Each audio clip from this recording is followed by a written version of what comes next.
I'm going to test this out right quick on your app. Now keep in mind that I'm an artist and I'm sensitive about my shit. Views from the trap.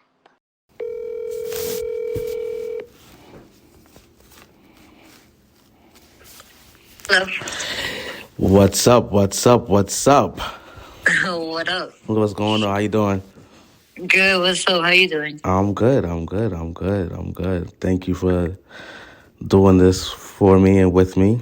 I appreciate you. No worries. I'm honored. I appreciate you. I'm mad that when you was in Queens, I couldn't get up with you, man. Man, I was honestly, I think I did the most in 48 hours. I must have been in Queens for like just that day that I was writing. So I only got to see like Queens like super fast paced. That was your first time in Queens? In Queens like that? Yeah, that I was like all over, yeah. Oh, that's dope. So where you from originally? Because I be thinking you from Miami, then I be thinking you from. Yeah. I'm based out of Miami, so okay. I was raised here, and I'm based out of here. Okay. And that's where you fell in love with photography, just being in Miami, or was it like a family thing, or what was it? No, definitely. I'm like the only artist in my family, per se. Okay. No, I think I always just kind of like was creative, but I didn't know. I sucked at drawing, to be honest. Like I always wanted to draw, but I sucked. So I was like, I think I always kind of had a camera on me. Even when I was like, I remember in middle school, I wasn't doing photography, but I still had like a little like disposable camera on me at all times. And I would take pictures of my friends, or like if I was going out and I saw something while I was walking around the street. So I kind of started young, but I didn't really take it seriously till later on. I think I wanted to say I started shooting like maybe like in college. Oh, that's fine. And then like I took like 5 years off where I didn't shoot at all, and then I started shooting again seriously like in 2019. But I had to like relearn everything because I forgot everything I learned in college. So you're self-taught, or? Yeah, kind of like. Or you're like a YouTube baby too, like you just. Yeah, I would say. I mean, I went to school. I had like a few photojournalism classes in college, like electives. And I kind of started there. But then, like I said, like I got married, I got pregnant, had my kid. I didn't touch a camera for like 5 years. Okay. And then when I picked one up again, I honestly didn't remember anything that I learned in college. Oh, so okay. I had to like, then I was like self-taught YouTube baby. That's fire. Yeah. That's fire. So you always been film, or you started off with digital? No, I've always been, I mean, aside from like, obviously like the disposable cameras in middle school, I was always digital. I just started shooting film like. For real? In 2019, yeah. Get the fuck out of it. It seemed like you've been doing that shit forever though. No, man, to be You're honest, really good like, at that. Really fucking good at that I shit. just like the nostalgic look, so I feel like I always edit it that way, not on purpose, just kind of subconsciously. So everybody always thought I shot film, and I was like, nah, but I guess I should. Nah, that's fire. That's fire. Because I find that shit hard as hell, man. I want to get into film myself, but that shit is, I don't know, like, it's hard for me. And I have a real problem with, like, not being able to see my shots as I shoot them. It's definitely like a love-hate. The first few rolls I shot were trash, bro. Like, trash. Like, I'm going to tell you right now, like, the first roll I shot was blank. It didn't even load right. So, I think, like, the first roll wasn't even, like, existent. Second roll I shot was just me kind of, like, around my neighborhood. Maybe, like, 3 pictures came out of that were, like, I wouldn't say they were fire pictures, but I would say they were clear. Yeah.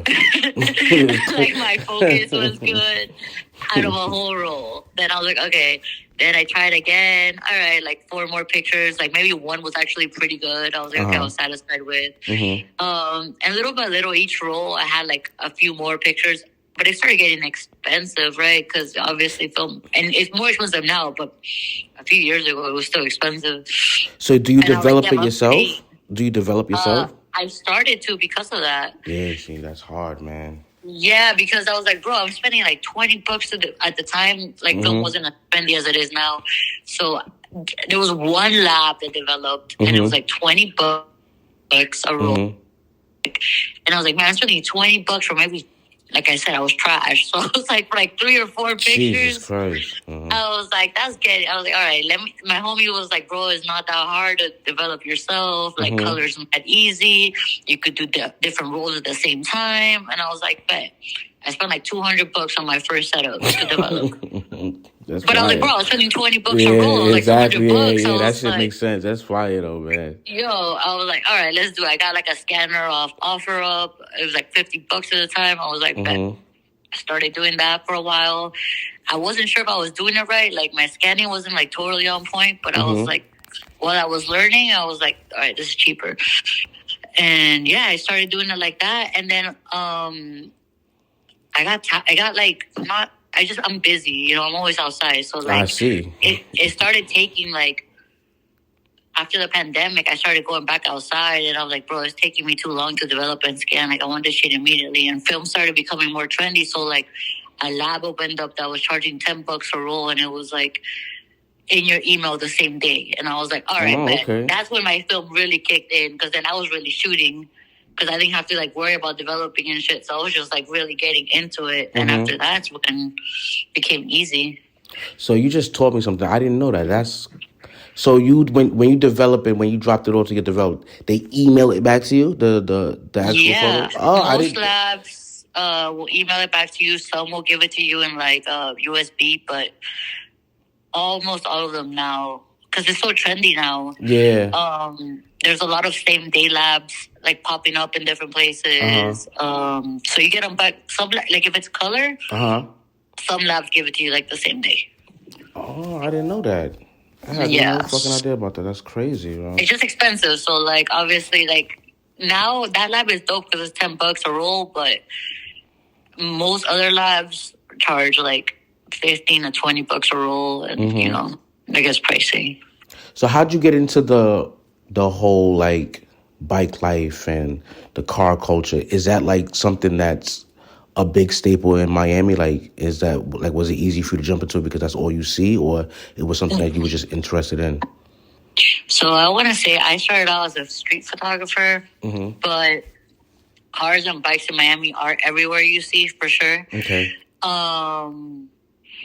I lived in Cali for a while, but I wasn't shooting, so I kind of got into the lowrider scene there. But when I moved back to Miami, I like literally had like no homies that had that in common here. Like when I moved back to Miami, everybody that was my friends from Miami, like my old friends, were like into just partying and bars and shit like that. Okay. So I didn't have any friends that were like into cars or things like that. So I kind of found that on my own because I kind of missed it from California. Yeah. And like I said, I hadn't been shooting in like 5 years, and then I finally, like, I was trying to get into the car scene, but it was really hard because I'm a girl, first of all. You know, it's very hard as a female to kind of, like, just walk into these places. Very intimidating. Yeah. So they had, like, a picnic, like a New Year picnic, where I was like, fuck it, I'm going to go by myself. Like, I'm just going to do it.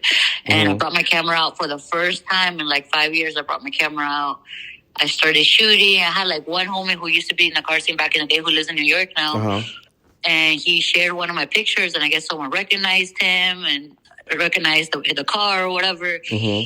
And little by little, you know, people started sharing my work, and I started getting followers. Then I started kind of seeing where they would cruise at.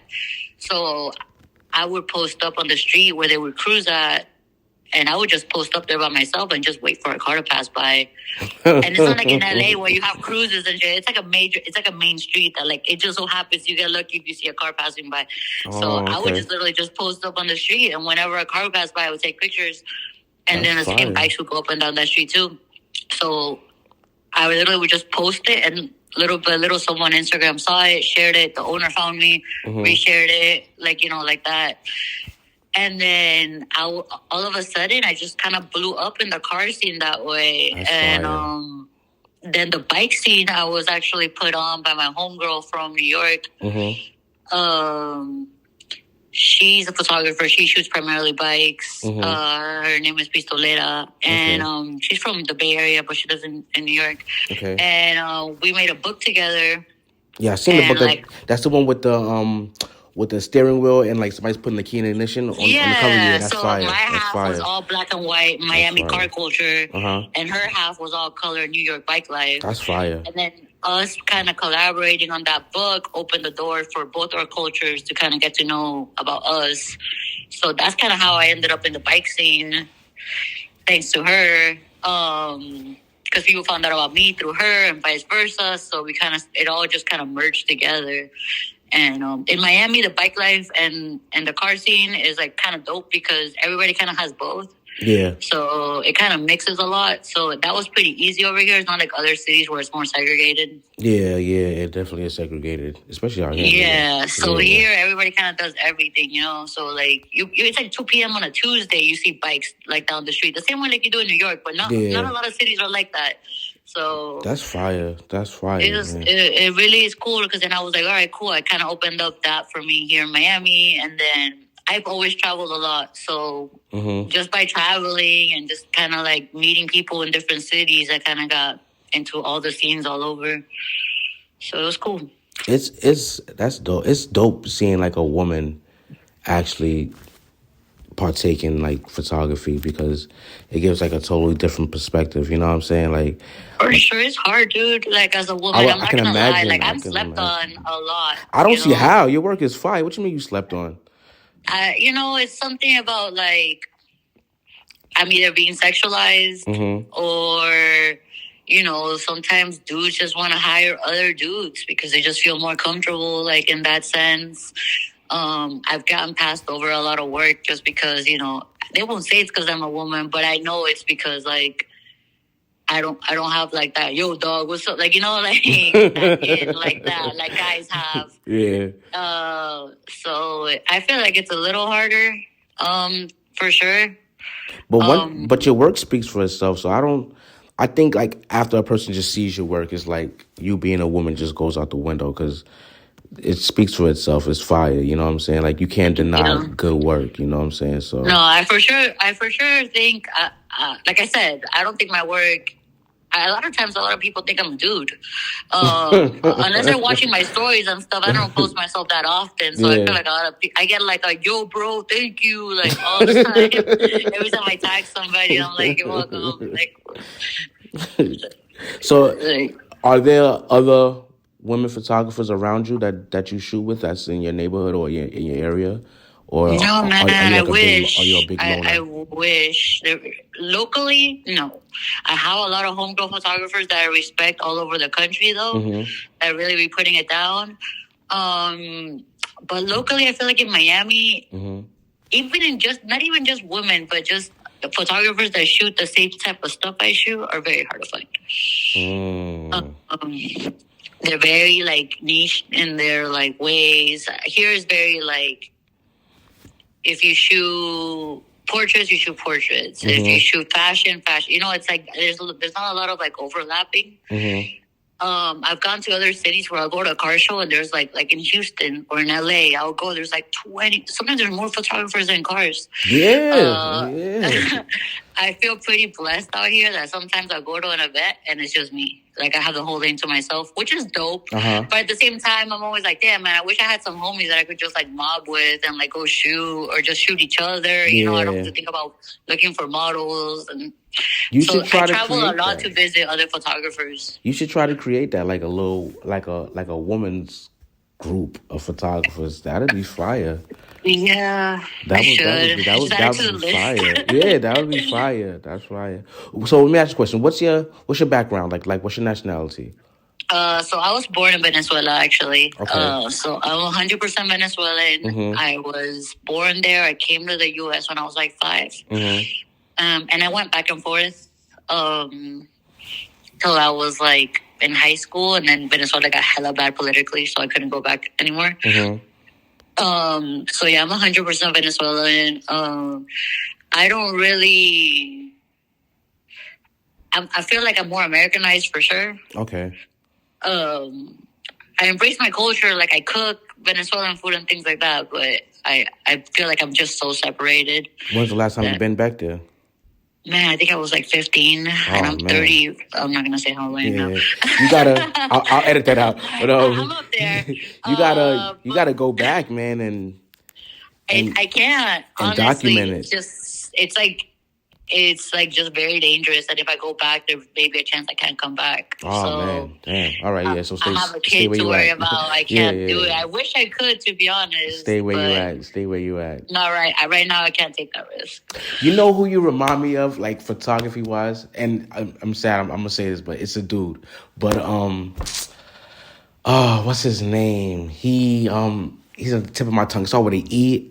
Esteban. Oh, Esteban Oriol. Yes. That's dope. That's who you remind me. When I see your work, I swear to God, every time I see your work, I'm like, yo, why does she remind me of this dude? Like your work. That's dope. That's definitely the OG. Like I feel like he inspired a lot of photographers, especially in like the lowrider culture, the Chicano culture. I'm not Chicano per se, but I definitely like associate a lot with that culture because all my friends, my son's dad, like, I'm surrounded by Mexican Chicanos. But yeah, that's a big inspiration too. That's dope. Yeah. Almost everyone in the scene. I wouldn't say though, like I started out. So I don't really have a big inspiration when it comes to my work. I was just gonna ask you that, dude. Like who inspired you? It just kind of like, I think my inspiration is my peers in the sense of like other photographers that are on the same level as me. Like I feel like you're an inspiration. I feel like my friend in New Orleans is an inspiration. Like my homies are like my inspiration in a sense. Because they're the ones opening up all these cultures to me that I never seen before or whatnot, or things that I love to travel and learn. So I feel like to me, you're an inspiration because I've never seen that before here. You know what I mean? So it's like, I want to learn more about what you're doing. And I never really grew up with like an OG per se. That's good. I was talking to someone about that recently, actually, which is funny. So, but now that I'm like older, I'm feeling like, okay, maybe I'm the OG. Nah, you are. You are. And that's why I honestly, I'm going to be totally honest with you. That's why I wanted to do this interview with you, because I personally know a few women photographers, and I know that they would love to hear from someone like you. You know what I'm saying? Yeah. And just know that there's a woman on a large scale that's dope, and that's doing it, and that's relatable. You know what I'm saying? So I definitely needed you for this more than anything. You know what I'm saying? Because like I said, I know women that shoot, and I'm pretty sure they go through the same things that you went through as a woman, just being looked at differently because you are a woman and people not taking you seriously and shit like that, and you having to work extra harder. Oh, for sure. I mean, honestly, that's something that literally, I think I was talking to, I don't know if you know who Les is. He's a rapper from Houston. But I was talking to him. We were talking about like the difference between old heads and OGs. And I was saying, nah, man, I don't think there's any OGs anymore. And he's like, we're OGs. And I was like, yeah. Fuck. I was like, you gotta embrace it. It didn't even cross my, I'm here like talking shit like, oh yeah, OGs. I was like, oh wait, that's me now. Yeah. And I'm like, damn, okay, I gotta start. It literally, this was maybe yesterday, the day before yesterday. And it literally warped my mind because I'm like, okay, now I have to like warp my whole way of thinking. You gotta embrace it. I'm the one that has to pass down this. So yeah, you gotta embrace it. Definitely am now looking into like bonding with more. It's hard because I don't know a lot of women photographers, but by all means, as soon as one kind of comes up to me and, they want to talk, or any photographer really that always like genuinely has questions, I'm not like, oh no, you got to figure out yourself. Like I'll be willing to help to an extent. To an extent. No, to an extent, because a lot of shit you just got to learn yourself. You gotta fuck around and find out. Like, I feel like because people ask me questions all the time, and I give them what knowledge I can, but after a while, it's like I can tell you anything and you still have to apply it yourself. You know what I'm saying? So yeah, because you're just gonna keep asking me questions. Exactly. You're not out there trying it out. I can't do anything for you. So. Absolutely. So, question: what is it that you're trying to get out of photography? Like, what is your main goal? Like, what do you want to be remembered for? Like, are you trying to be in a museum? Are you trying to be on billboards? Or you want to be what do you want to be known for? Photography. It's crazy because to me, I started photography out, like I said, like as a creative outlet. Mm-hmm. I always felt like an artist before I was a photographer. Yeah, that's good. But as I started blowing up, I started getting hired. People started wanting to like hire me for gigs or things like that. And I went through the motions, and I did I even had an on-staff job for a clothing brand for a while, just purely photography. And I did a little bit of everything, and then I realized, you know what? I don't want to do any of that. And now I'm back to square one, where to me, it's just my art form. So I just want to be known as an artist. I would love to like be in a museum someday or things like that. But as far as like me just being like hired by Nike and stuff like that, yeah, that would be cool, but not necessarily my goal. Okay. I'm not trying to like just be this like fashion photographer or anything of the sort. I just kind of want to like open up the culture and be remembered for teaching, and exploring all these cultures, and like it's just like an art form for me, and just kind of showing everybody what I see. So I kind of like, I didn't close my books, but I'm definitely like not taking photography gigs unless it's something that interests me now. I'm glad you said that. I refer out a lot. Like if it's something like, oh, it's my wedding, I'm like, all right, bro, I can show you a wedding photographer. Or unless it's like an intimate wedding and you have like lowriders and shit. Dope. That's okay, fine. cool. I'm not here to shoot your wedding or your brand. If it's like one project with a brand and the brand speaks to me, okay, I'll do like one project, but I don't want to be on your staff shooting for your brand. Oh my God. I just fell in love with that, because I'm the same way. Like that's why like in my bio, like you don't see no booking or nothing. Don't hit me up for any of that. You know what I'm saying? Like you said, I would refer you to people. Don't ask me to shoot you in front of a Rolls Royce with your best clothes on. Don't ask me to do none of that shit, please. You know what I'm saying? Unless you're player as fuck. Yeah. Unless it makes sense that, you know what I mean, it falls in line with my story, because I tell everybody this, like I use everybody that I shoot, I use them to tell my story for me. You know what I'm saying? In some type of way or shape, form, or fashion. Everybody that you see on my Instagram is telling a little piece of my story. So if you see like a woman holding a child, you know what I'm saying? That's like a reminiscence of me, myself, and my mother or my aunt holding me or something like that. Or if you see of course, a young kid with a gun in his hand, that was the younger me as well, you know what I'm saying? So that's why I don't fall into that line. So when you said that, like the booking thing, kudos, please, man. Stick to your guns, because man. honestly, like, I give it up to those photographers out here hustling and, getting it done. I don't have that in me, because then it becomes like work, and it literally like drains my soul to like do things. Like when I was being hired by that brand, for example, they gave me an office, they gave me a computer, they gave me a new camera. They set it up for me. Bro, I lasted 3 months. Sounds like work.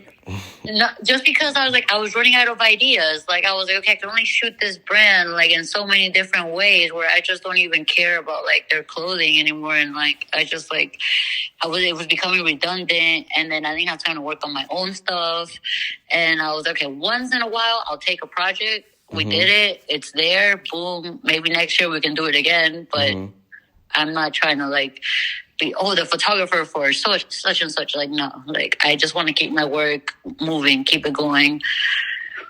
So man, that's how it is sometimes. Because if not, you lose yourself. Absolutely, man. Absolutely, bro. Absolutely. So you say you have a son as well, right? Yeah, I have a 9-year-old. A 9-year-old. I have a 13-year-old daughter.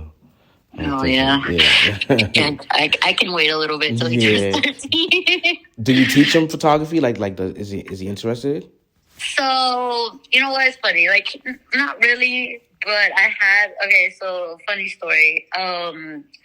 Last year, there was a picnic in Orlando, right? Like a car picnic. And he hates, like, he's kind of old enough where he's just like, I just want to stay home. I don't want to go. So he'd be staying home. But last year, there was a car picnic in Orlando. And I was like, well, you're coming with me. And we're going to the car picnic. But I'm going to compromise. I'm going to take you to water park the day before. He's like, bet.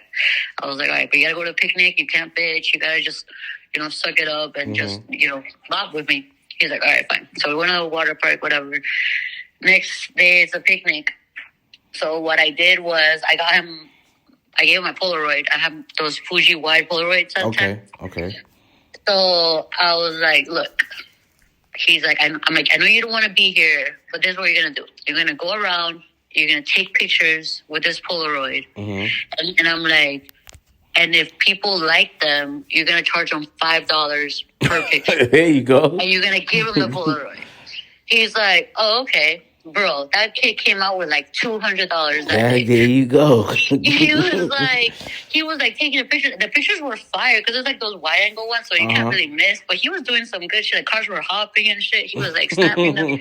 And I was like, he's like, oh, whose car is this? Whose car is this? I was like, damn, but don't you want to look at the picture? That picture's fire. He's like, yeah, I don't care. Whose car is it? He's like, take a gun. Like, yeah, okay, it's in frame.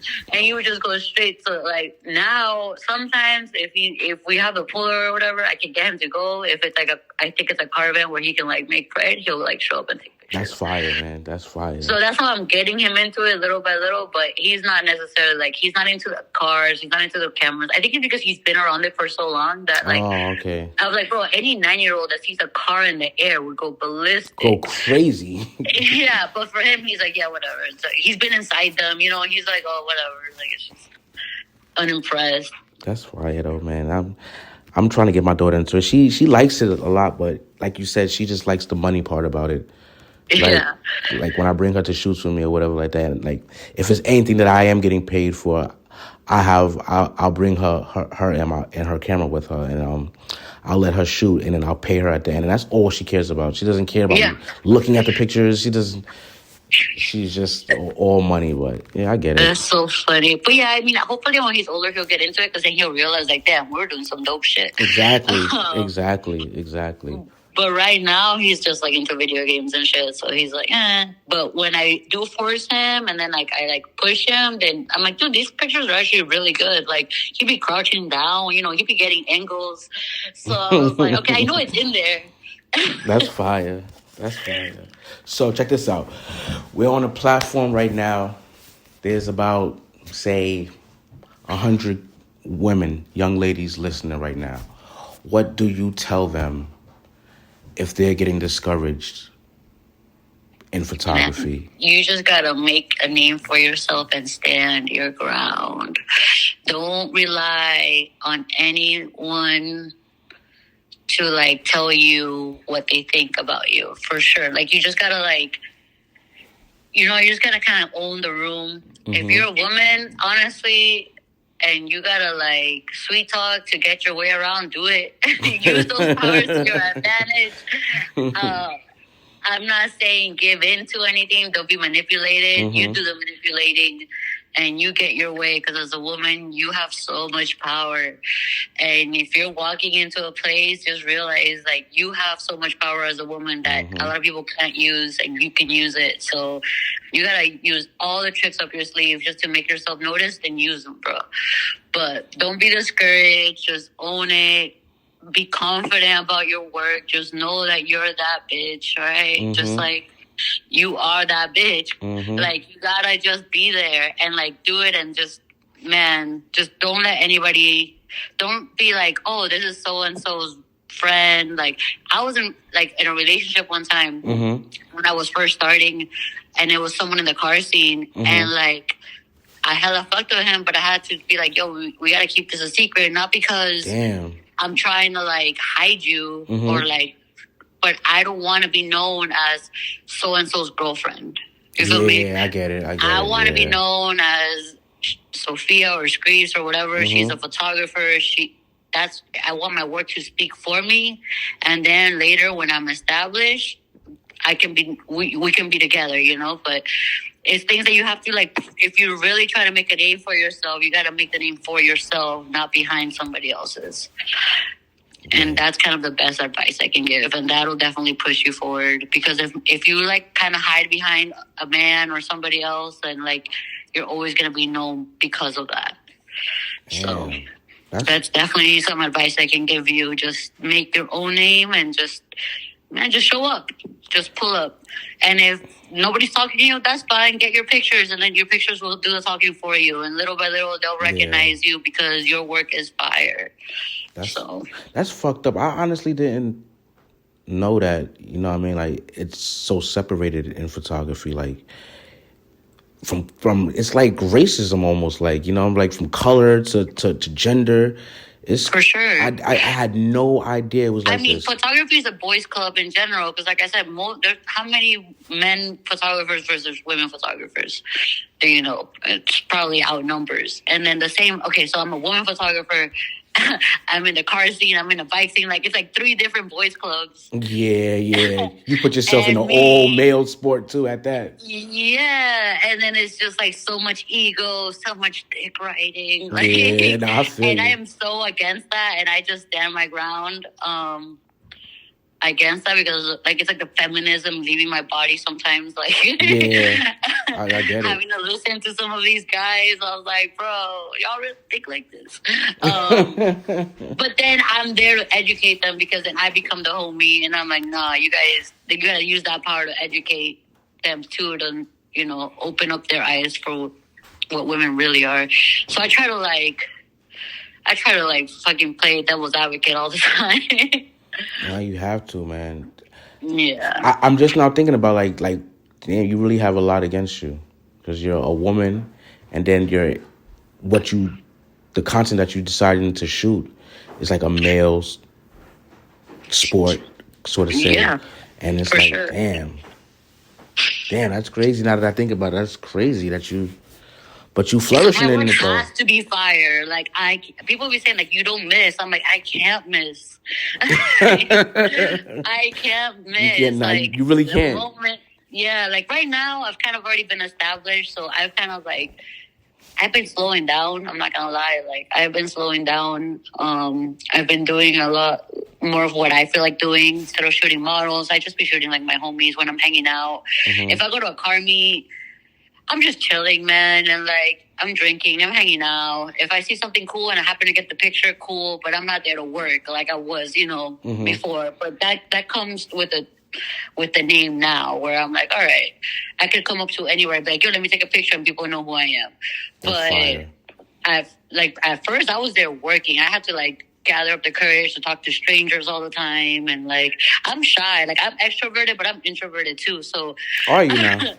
Are you now? I am. I have, like, a social facade that I put up, and, like, I just fake it till I make it. But inside, I'm like, oh, my God, I'm so fucking nervous. I noticed that about most photographers that I meet. Like, they tend to hide behind their camera a lot.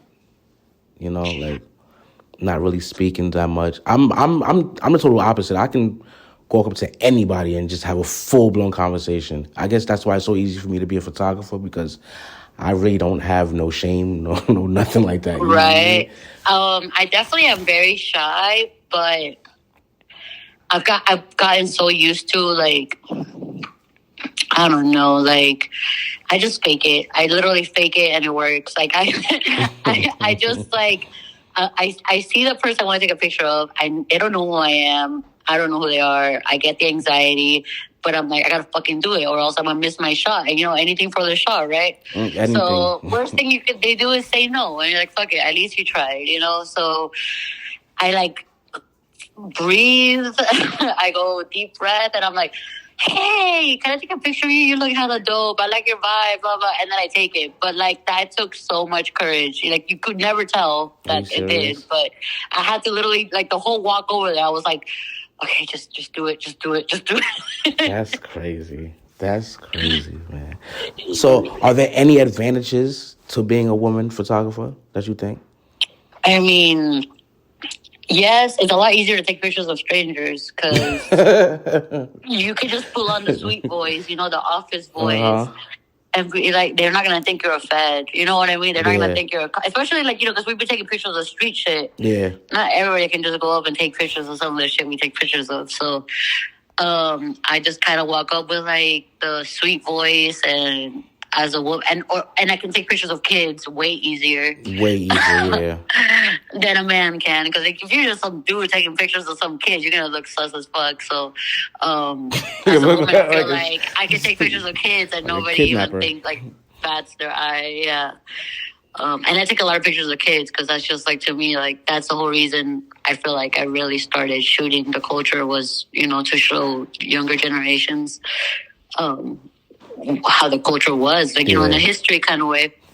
Nah. So every time I see a kid, everybody, all my homies look at me like, "Oh, there's your shot." And I was like, "Damn, y'all know me already." Nah, that's fire. Because I love that I can go on your Instagram, and for me, like, I've been to Miami, but, you know, I've been to South Beach and, you know, the typical shit. So I can go on your page and feel like, and get a history lesson of a whole culture. I like that I can do that with certain photographers, because, you know, you go on certain photographers' pages and they're just all over the place. Like, I don't know what you're trying to represent here, you know what I'm saying? But when I go on yours, I see a whole lifestyle that I've never seen before with my own eyes. So it's like it's fucking dope, man. Like I really love storytelling's definitely my inspiration. I want to say I really love going on your page for that main reason, because it's like a culture shock to me. Like, oh shit, like seeing the cars that color, or seeing what they do to like old ass cars and shit. Like from New York, you may see like a lowrider once in a blue, like, you know what I mean, somebody who's maybe into it, but where you at and the way and what you shoot, it seems like it's like one on every fucking corner or something like that, you know what I'm saying? I'm gonna tell you right now, I mean, the dog scene, yes, Miami does have a lot, but like the lowrider is very small here. Like I said, I had to really push through to find that. It's not like a big scene like you would see in California, but you know, once you push through and you know where to find them, then that becomes a different story, because then you can see them all the time. But that's just because I already know where to go, you know what I mean? Okay. Or I recognize them, or I know where they're gonna ride through, or you know, things like that. So school me on something. What's the difference between a lowrider and a dunk? All right, so a lowrider could be basically any type of like old school car that's on 13s, like which are the smaller wheel. Excuse me, the smaller wheels, right? It could be juice, some hydraulics, bags. The most important thing is that it's on small wheels, which are like 13s. Okay. A donk is 71 to 76 Impala or Caprice. Mostly on big wheels, which would be like 24s up. Doesn't necessarily have to be on big wheels, but it's for sure a 71 to 76 Impala or Caprice only. But then you have like the other G bodies or other cars that are on big wheels. A lot of people confuse those for dogs. Those are just like big rims or big wheels, which are also very common here. Okay. It's a different culture than the lowriding scene. It's kind of becoming more integrated as, like, you know, because car guys are car guys. Eventually, they kind of all mix together. They're kind of integrating both cultures more and more lately, especially in California. I never used to see like donks out there, and like the past few times I've been to lowrider meets, I saw a few. I'm like, damn, what the fuck? I feel like I'm back home. Yeah. So that's like its own thing. But yeah, lowriders are usually on small wheels, and then donks are like on big wheels. And then there's also just big wheel cars, which would be like old schools. Doesn't necessarily have to be Impala or Caprice. Okay. On big wheels. So they're two different cultures that are slowly integrating together. But Miami's very integrated. Like, kind of everybody kind of mixes together because there's a little bit of everything, but there's not a lot of one thing. So it kind of, everybody kind of ends up sticking together in some type of, like, you go to a meet here, you'll see like Jeeps, lowriders, dogs, dirt bikes, baggers. Like, you'll see like, I know my homie's car club has like imports, they have bikes, they have lowriders, they have dogs, and it's just one car club, and they have like everything. It's crazy. So that's kind of dope about Miami. I don't really see that anywhere else. That's fire. That's integrated like that. But like I said, we have a little bit of everything, but not an abundance of one thing. So it's really hard to segregate. That's fire. That's fire. So you're like photography wise, like that, like the big deal out there as far as like the culture. Because I follow a lot of photographers and I've seen a lot of photographers, but as far as like shooting the Miami culture and the lifestyle, For this type of stuff, I don't see really nobody. I don't see me. nobody like that's on your level as far as doing it like you like that. I mean, there's photographers that pop up. I try to invite people in. I have a few street photographer homies that will come through here and there and shoot it, but that are like they're hanging out, chilling, even on an off day, like on a Wednesday. Like, yeah, no, it's just me. That's fire, man. That's fire, man. I wish you nothing but success in this because your shit, Thank you. Your shit is like really, really fucking dope, and I feel like I'm getting a history lesson just looking at your Instagram alone, you know? That's really why I started, man. Because to be honest, I felt like a lot of like the culture was kind of dying with like the older generations, and not a lot of newer generations were like seeing this, so they weren't like inspired. So I felt like, man, like I don't want this culture to die out. Like I go to California and it's like a generational thing. Like grandkids, grandparents, everybody's like out together, and like kids are building their cars like straight out of high school. And here, when I was cruising, it was mostly like, you know, like older, like the whole family. It wasn't the whole family. It was more like just like the dads or like the older cats outside. And I was like, man, that's cool and all, but I'm like, they don't have a lot of years left. Like in 20 years, who's going to take over this? You know what I mean? Or like even in 10 years, maybe even. Yeah. So I started shooting it because I felt like, okay, I need to preserve this. And then maybe through social media, I can like show this, you know, and people will find it and find it entertaining or amusing or inspiring or whatever. And they'll bring more attention to it where people will start building more or being more into it. So that was my whole reason to really start blowing up like on social media or like pushing my social media in the beginning was because of that. Now I'm just kind of doing my own thing because I feel like a lot of people have like kind of taken over it and, in their own way. And I'm like, cool. Like, I feel like not my job here is done, but all right. Like you already know where to find me and stuff like that. Absolutely. But I definitely have been calming down a little. Like, you know, that gets in the way too. But I'm not trying to retire just yet. But I'm definitely, like, not as pushing it like I used to. So let me ask you a few more questions real quick. What do you do when you get discouraged from shooting? Because I know what happens to all of us as photographers when you just for sure when you just hit that hump and you don't know what to do. That's been me lately, to be honest. I'm not gonna lie. I started shooting more film. At that moment, like I try not to shoot so much, or I start trying to do something that I haven't done before. Like, so I started shooting a lot of film last year because I felt like my digital work was getting very redundant. Right? I'm like, man, my angles all kind of, you know, I feel like all my sets were kind of looking similar. And I was like, you know, you're your own worst critic. So I was like, nah, man. And then I started shooting film, started trying to master film.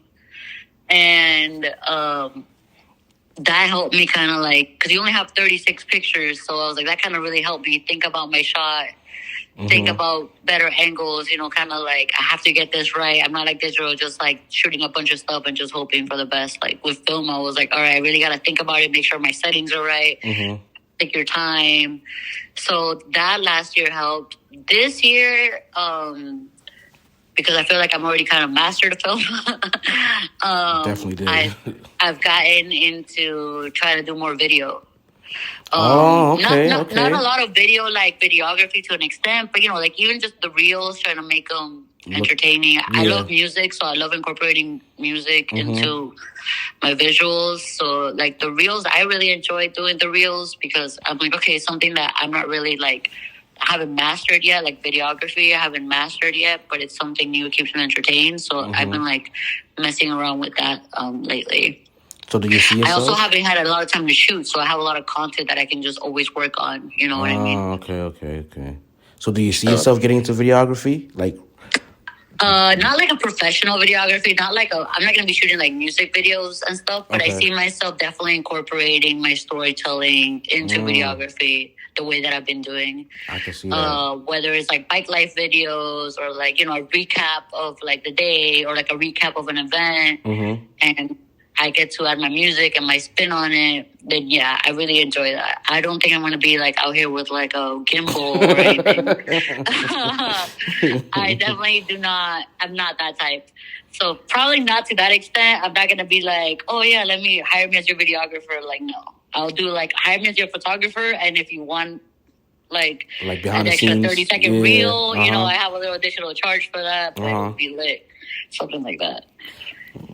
So, all right, what is your go-to film camera? Like, what is the camera that you love or you would suggest somebody jumping into film to get? My first film camera, and I've gone through a lot of different ones, but that's still my go-to. It was my first camera. It's a Canon A1.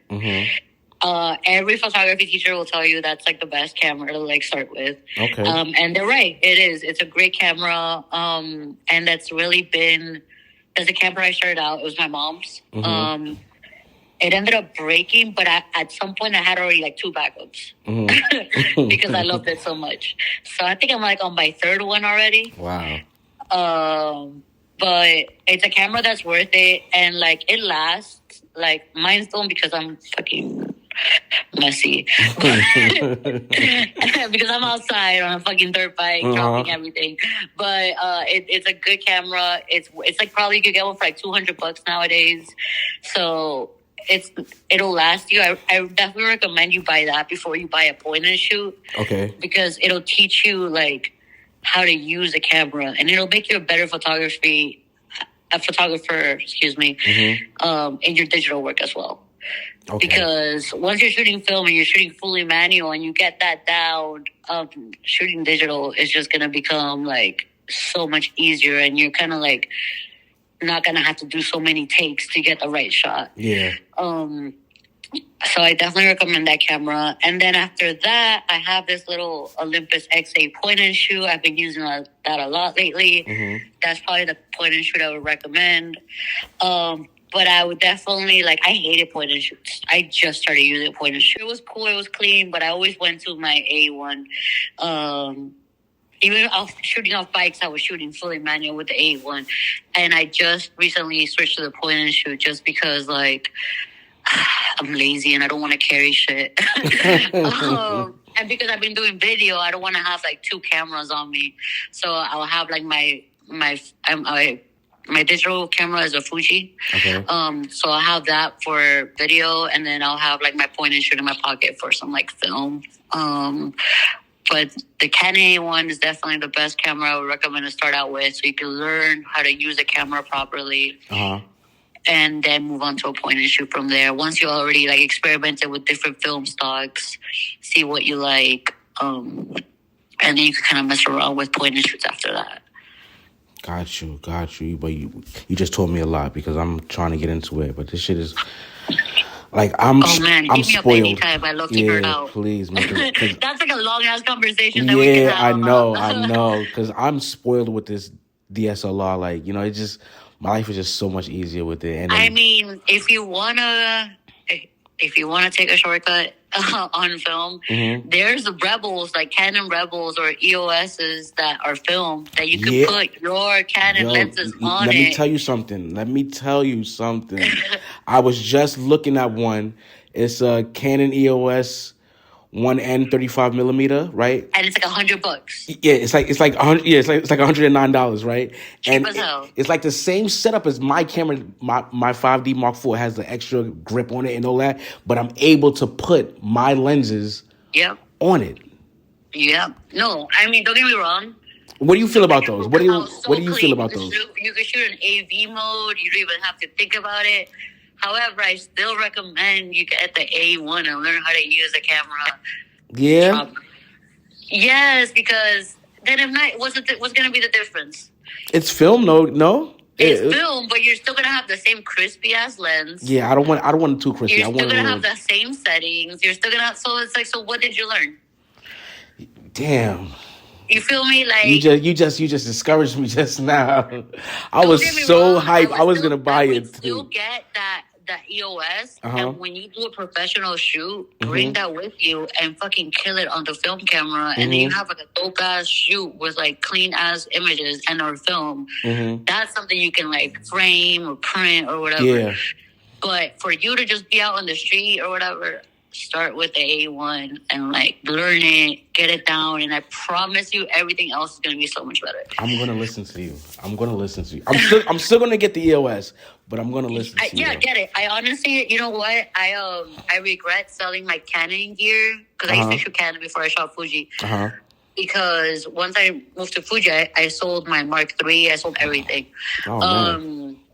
And I regret it because to this day, I'm like, fuck, man, I would like to get an EOS, but then have to get another fucking dope-ass lens and blah, blah, blah. And I was like, I don't want to spend all that money on that. I'd rather spend that money on my Fuji or, like, on the next Fuji.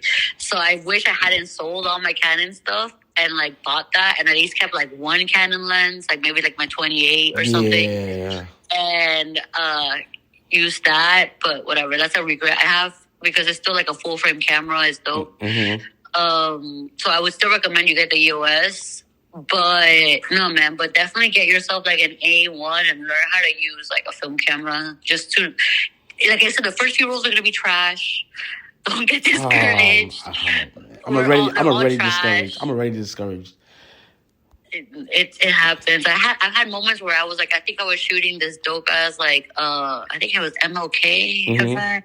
Or Easter event, I don't know, it was sick. And I took so many street portraits that day, and I had like a picture of like a donk, and there was like literally like a row of like 20 cop cars behind them, like with their lights on and shit. That's fire. Bro, I was shooting all day long. I'm telling you, there's 36 pictures, right, on a camera. I'm winding, I'm clicking, going, winding, clicking. I look, my shit's like on 38. I was like, oh, that's not good. It should go past 36. Bro, the fucking film never winded. I didn't shoot anything. I didn't shoot anything. That whole day, That's my biggest fear. That was how it hurts. It hurts. It's like worse than a breakup. So waste of a day. Like, oh my God. But you know what? When it hits, you're so proud of yourself. Like, you're like, damn, I did this shit. Like, I was getting chased by cops in, like, California. I was on the back of a dirt bike shooting with that camera. And I was able to get shots, like, shooting on pure manual. No autofocus, no nothing. Just holding on with my thighs, like, getting chased by cops. And, like, I was like, yo, when those pictures came out, and I was like, I did that shit. You know what I mean? I was like, damn, I did that shit. Like, that was where I'm like... Even if the pictures wouldn't look as crispy as I did if I shot with my digital camera, I was like, yo, I still did that shit. Like, I want to get into film just more for me, not more for like just to put it out or present it to the world.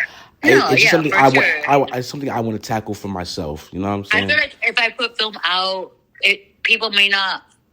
Like, someone that's not a photographer definitely is not going to appreciate it as much as if I put, like, a digital picture out. I put it out because I learned to put everything out because I lost all my work in 2020. Oh, my God. Like, 2 years worth of work. My hard drive crashed. Shit that I was hoarding forever, gone forever.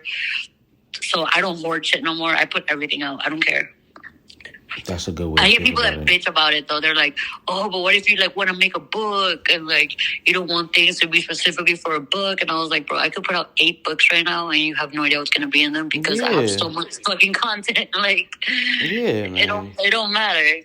So that shit don't matter at all. That shit. Really so I put all my shit out. I learned the hard way. And it's not for, like I said, who am I to gatekeep it? The whole reason I started shooting was to show what I see, so... Exactly. That's the way I look at it. I just document stuff and put it out to the world. Yeah. Who am I to gatekeep my own shit? Like, the whole reason I started shooting is to share it. Exactly. Well, Skreefs, I don't want to keep you any longer than I have kept you. I'm going to tell you one thing, that this has been very informative, and I really appreciate you, and I'm a huge fan of yours. Don't say that. It's so weird. I have no problem saying it.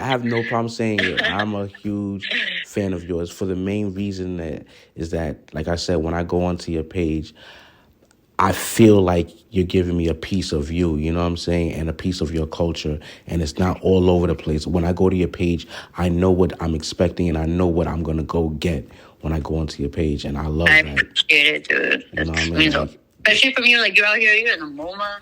Come on.